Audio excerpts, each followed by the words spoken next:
grandfathers and grandmothers speak Arapaho. Wouldn't you like to learn to speak to them and understand them? Would you children like to learn Arapaho? Well, let's begin right now. Let me tell you a story that my grandfather used to tell us when we were children. This story is about a man with a sharpened leg. What did they call him in Arapaho? They called this man Hinóno'eitíit. Hinóno'eitíit. Yes, Hinóno'eitíit. Children, would you like to say that? Hinóno'eitíit.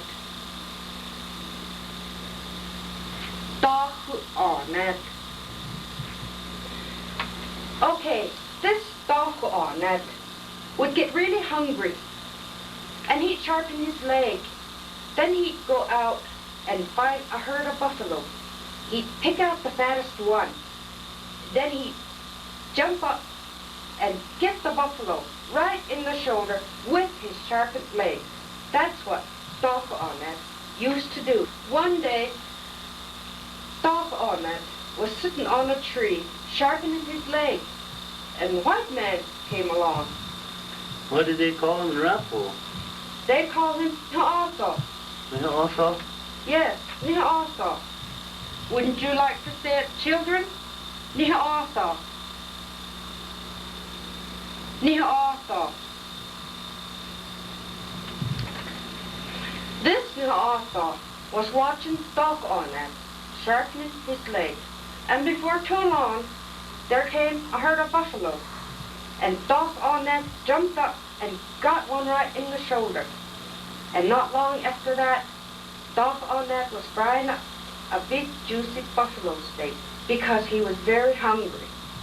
Hinóno'eitíit wanted very badly to be able to do this thing, so he looked at Hinóno'eitíit and said, "Hey partner, why don't you teach me to do this thing?" Hinóno'eitíit said to him, "I will teach you how to do this thing, but you must never kill a buffalo until you need the meat or are hungry." Hinóno'eitíit promised he would only do this thing when he needed it and was hungry. So Hinóno'eitíit told Hinóno'eitíit to put his leg on a tree. Is that what they call a tree in Arapaho? Hinóno'eitíit? Yes, Hinóno'eitíit. That's what they call a tree in Arapaho. Hinóno'eitíit. Would you children like to say it? Tree. Hinóno'eitíit. Tree. Hinóno'eitít. So Hinóno'eitíit put one of his legs on the Hinóno'eitít, and Hinóno'eitíit took his knife and sharpened it. "Okay," said Hinóno'eitíit to Hinóno'eitít, "you are ready to go.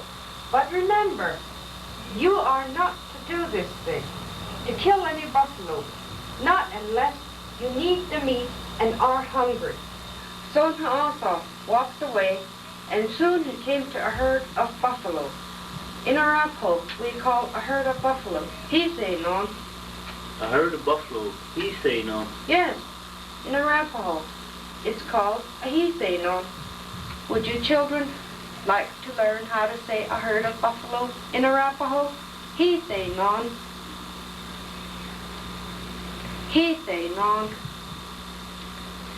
Hinóno'eitít saw a herd of buffalo, so he went and he jumped and he killed one of them, and he felt so good he was able to do this thing.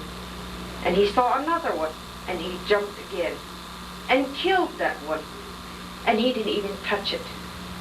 And while that one was still bleeding, he saw another one, and he jumped again and killed that one, and he didn't even touch that one. So now Hinóno'eitít has killed 3 buffalo, and oh, he just feels so good to be able to do this thing, to kill these animals. Just then he sees a big buffalo bull. Hinóno'eitíit. Is that what you call a buffalo bull in Arapaho? Hinóno'eitíit? Yes, Hinóno'eitíit. Hinóno'eitíit. Now, children, you say it. Hinóno'eitíit. Hinóno'eitíit. And so Hinóno'eitíit jumped.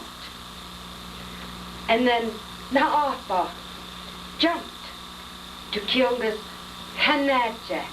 He pierced him right through the shoulder. Just then, his foot grew back to his sharpened leg. And he couldn't get loose. And the Hinóno'eitíit dragged him all over the prairie. And so Hinóno'eitíit was bleeding all over, and he was almost dead. Finally, he got loose.